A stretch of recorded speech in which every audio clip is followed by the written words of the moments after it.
Bismillah wassalatu wassalam ala rasulillah amma ba'd.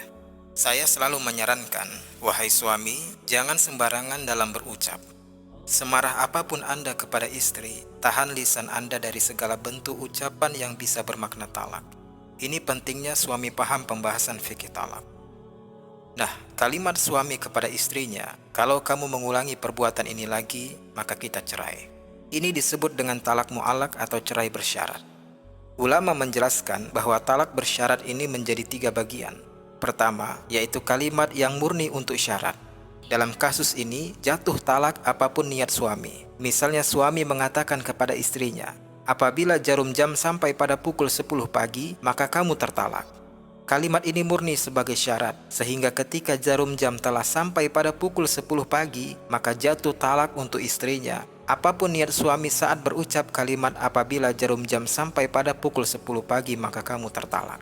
Kedua, semata-mata suami ingin bersumpah, dan sebagai meyakinkan sumpahnya itu, apabila suami melanggar sumpah maka dia akan menceraikan istrinya. Ini memang suami aneh, dia bersumpah tapi bawa-bawa rumah tangganya. Contoh, suami tidak ingin lagi datang ke kantor dia dulu pernah bekerja. Lalu kemudian suami berkata, aku tidak akan lagi datang ke kantor ini. Kalau aku datang lagi ke kantor ini, maka aku akan ceraikan istriku. Dalam kasus ini, kalimat itu adalah sumpah murni, karena tidak ada hubungan antara dia datang ke kantor dengan tertalaknya istri.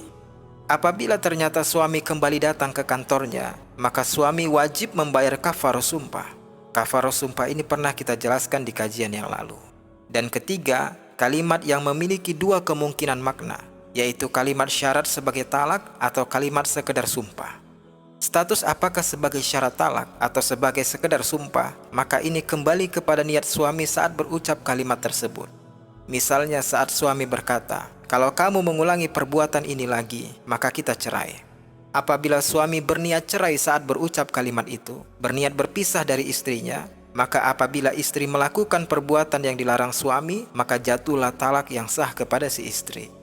Tetapi apabila suami berucap kalimat tersebut dengan niat hanya mengancam agar istri tidak melakukan perbuatan yang dilarang suami, maka ketika si istri tetap melakukan perbuatan yang dilarang suami, maka suami harus segera membayar kafarah sumpah apabila suami tidak ingin menceraikan istrinya. Wallahu a'lam bishawab.